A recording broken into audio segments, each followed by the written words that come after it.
Hello guys, the DB Grinder here, back at it again with another video, and this time we have Sinnoh with 943 rating versus I Was Him with 943 ratings. So it's going to be another high rated DB video, and hopping right in, we will see I Was Him win the rock, paper, scissors, shoot, and they will decide to go second, 40 versus 40. Gotta love to see it. Also, isn't it crazy? Both these players have the same rating.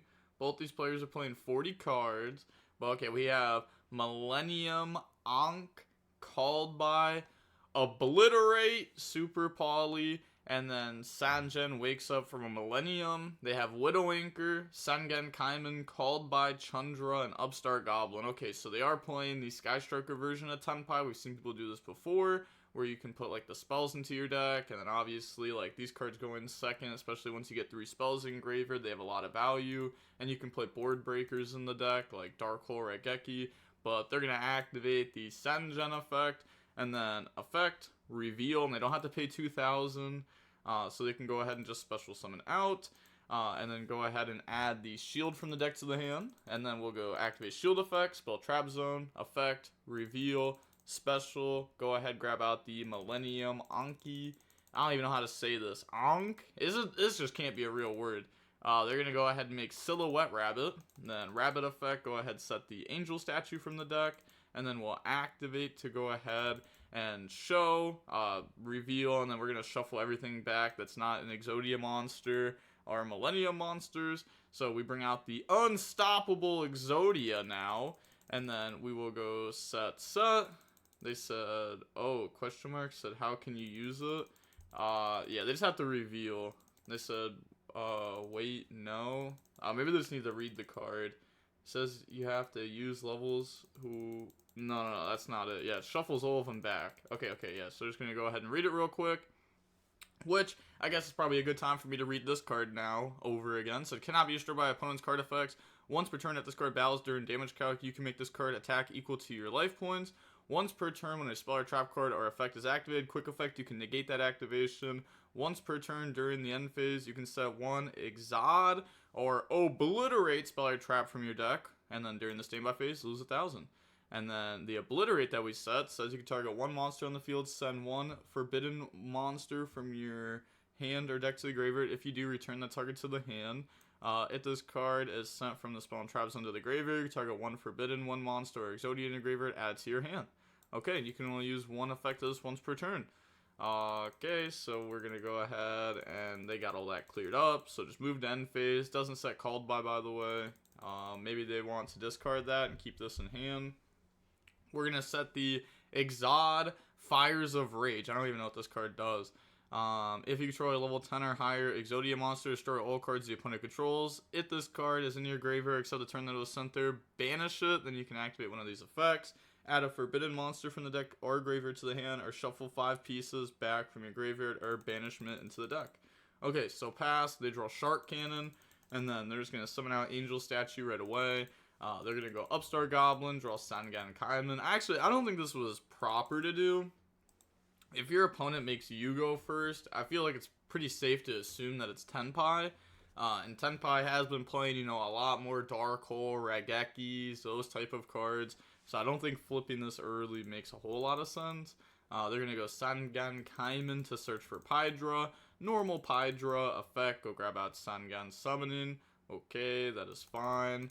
Then Chandra effect is special. Okay, doesn't use the field spell because they can just negate it with this, so they don't want to do that. So once they special Chandra, they're going to go Super Poly to bring out Garua, using both of the opponent's monsters, and then activate field spell. And then they said, okay, field spell effect to go search. Now in response to that, we're going to go ahead and activate and destroy all cards the opponent controls. And then they just submit defeat. Okay, on to the next game now. We will go ahead and we will see Sinnoh go first. I don't know, maybe there was a way for I Was Him to play that just like slightly better. Maybe there was a way for like Widow Anchor to take the Exodia monsters so that they didn't have the interruption. But now game 2 we have D-Barrier, Shield of the Millennium, Super Poly, the Millennium Anki. I'm just going to call it Millennium Ankh. And then Ash Blossom, they have Lightning Storm, Upstart Goblin, Widow Anchor, Hornet Drones, and Pydra. So we're going to go Shield, Spell Trap Zone, Effect, Reveal, you know, no 2k cost, Special Summon out, go ahead and search out the Millennium. activate Millennium, summon out the unstoppable Exodia, and then set D-Barrier Super Poly. End phase effect to go ahead and set the Fires of Rage. They draw Sangan Kaiban, activate Upstart, draw Raigeki, and then now they're going to go Lightning Storm to pop back row, and then they're going to chain D-Barrier, calling Synchro, yup, and then, yeah, they said Synchro, obviously, yeah, activate Raigeki to go ahead and try to pop, but it's just going to, wait, okay, I was going to say, it doesn't do anything, because neither of these can be destroyed by card effects, so they're just going to Raigeki and then activate Widow Anchor, just to go ahead and take. They said no. Oh, okay. They're just using it to negate them. Activate Hornet Drones. They chain Ash Blossom. Oops. Yeah, whoopsie. Probably thought Engage was coming or something, but they're going to make Kagari effect, add back the Widow Anchor, and then now we can go activate Widow Anchor to go ahead and steal, normal summon out Pydra. So why did we activate Widow Anchor the first time? Couldn't we have maybe just gone Widow Anchor, chain Hornet Drones, summon, steal, and then upgrade, and pretty much get to the same point to where we are now, except Kagari would have added back a Widow Anchor that we'd have in hand right now. But normal Pydra effect, and then they're thinking, they said, okay, go grab out summoning, that's fine. Activate summoning effect to go search, we Ash Blossom that, so that way they don't just like grab Chandra. But now they're going to link off, make Promethean Princess, summon back out. Yeah, I mean, they are under D-Barrier right now for Synchro. But they're going to activate Sangan Kaiman, and then they admit defeat. Okay. Was that game? Actually, I'm not 100% sure. I mean, their monster did have 0, so I guess that's at least pretty close to game. Wait, it should be game, right? I'm not sure. I have to go back and look. But if they had any target for Fadra, it's definitely game. Then we have Sangan wakes up from a Millennium, TC Boost Shifter, D-Barrier Shifter. It's like, oh, look at this. Look at this sweet new deck, right? And you just got all these cards in hand. But then they have Harpies, Cosmic, Sangan, Kaiman, Shark Cannon, and Upstart Goblin. So we're going to go Shifter, and then activate Wake Up from Millennium, Spell Trap Zone, no reveal, so we do pay 2,000 this time. Go ahead, search out Shield, and then Shield, pay 2,000, special summon, go search out the Millennium Unk, and then now we can activate the Millennium Unk to summon out the Unstoppable Exodia, and then go set D-Barrier, TC Boo, End Phase, effect, go ahead, set the Obliterate, and then pass, they draw Chandra, so they will go main phase, activate Cosmic Cyclone onto the Obliterate. Why exactly, right? Can't you just, activate Harpies and try to wipe out all the back row? But now they're gonna go Upstart, draw into Engage, sure. Yeah, it's like, this Shifter is hurting, because they would have gotten tons of spells in Graveyard. Now, activate Engage, go ahead, search out Widow Anchor, sure. Activate Harpies, and then they're gonna chain Millennium to stop it. I guess maybe that's why they didn't lead with Harpies, was because they wanted to see if they could draw. Oh, actually, okay, maybe they want to Cosmic this to see if they negate it, and then Harpies. Huh. Okay. Maybe. Yeah, I don't think I hate the way they played this. Yeah.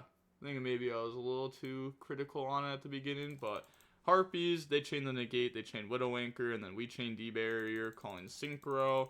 Okay, and now they activate Sangan Kaiman. Go ahead, grab out the Pydra from the deck, and then normal Pydra effect, go grab out Sangan Summoning, and then activate Summoning effect to go ahead, search and discard. So they're thinking on what to grab, if they want to grab Genroku or not. I'm pretty sure is what they're thinking about. Okay, they actually grab Chandra, discard Chandra, and then Chandra hand effect, special summon out. So we activate Sangan Summoning literally just to add Chandra and then discard the Chandra we added just to get it banished. Maybe just trying to bait Ash Blossom with the summoning there. Okay, battle phase.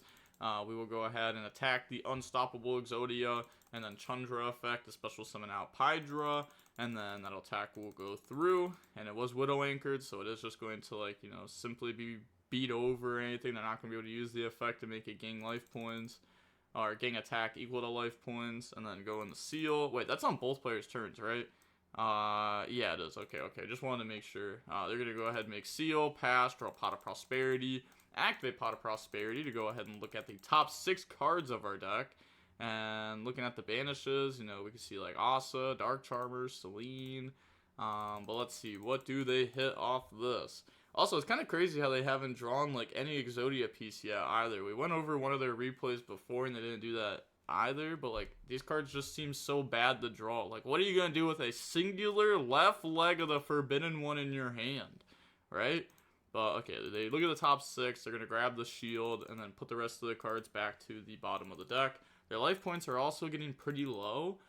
You do have to think that they do have to pay 2,000 for these effects.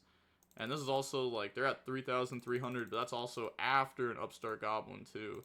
But now they link off to make Nightmare Cerberus, and Cerberus effect to pop the Chandra. They said okay. And then Battle Phase, attack Seal just to force it out. And then Seal's going to bounce Cerberus, and then Seal effect goes special, bring out Fadra. And then Fadra effect, special summon back out Chandra. Main Phase 2, activate Shield, so spell Trap Zone. And then pay 2,000, special, go search out the Millennium Unk, and then activate the Millennium Unk, special summon out the Fusion, and then Fusion effect to go ahead and set the Fires of Rage, which pass, they draw Sengen Summoning. Okay, that card's not going to do anything, because we could just go right away, activate Fires of Rage, right, and destroy all cards they control.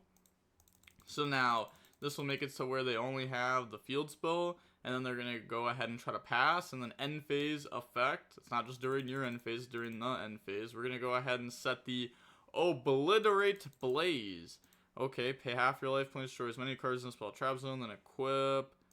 Oh, that's just game. Yep, that's just game. Angel Statue, so, you know, pay 1,000 during standby phase because of this, and then we're going to go main phase. Activate the Fires of Rage to go ahead and add the head. And then activate Blaze. Okay, so destroy everything in the spell trap zone, half the life points, and then equip. Okay, so we just did that to flex then, huh? Like we didn't need to do that. Okay, so we're gonna go ahead and put all the pieces of Exodia out here. It almost looks right. Maybe like the right leg and the left leg are switched up. And then this will have, what, 10,150 attack? It said you should have bounced your field spell, I think. GG's. Should have bounced your field spell. Oh, Seal to bounce the field spell and just leave Nightmare Cerberus there? I think that makes sense. Because Nightmare Cerberus isn't really doing a whole bunch. And then if they attack, nothing happens because they have Fadra, Chandra. Okay. I guess I just wanted to take the body away from them. Maybe not expecting them to be able to go for the board wipe. But I guess we knew everything they had, right? Because Pot of Prosperity. So we actually knew that was coming down. But they just don't know the cards. Okay, so that's where their mistake was. Because they could have bounced back field spell. And then when they start their turn, they instantly have a Synchro 7 set up. Which would be able to force anything out. You know, they could just go for Black Rose or something. Okay, yeah, so there was a mistake there for sure. Or, I just thought about this too. Maybe they're supposed to go Seal, Bounce, Field Spell, Fadra and the Chandra, Effect in the Bident Dragon, Bident in the Synchro 10, and now they have to crash, right? So now they take 1,400 life points, so now they shouldn't have enough life points to actually activate the shield effect. Oh my gosh, I'm so clean. I'm just the best to ever do it. Okay. Yeah, look at me. I know my Tenpai versus Exodia matchup. I'm crazy, but the match was about 25 minutes long. And with all that being said, the DB Grinders signing off. Peace. Have a nice day. Stay safe.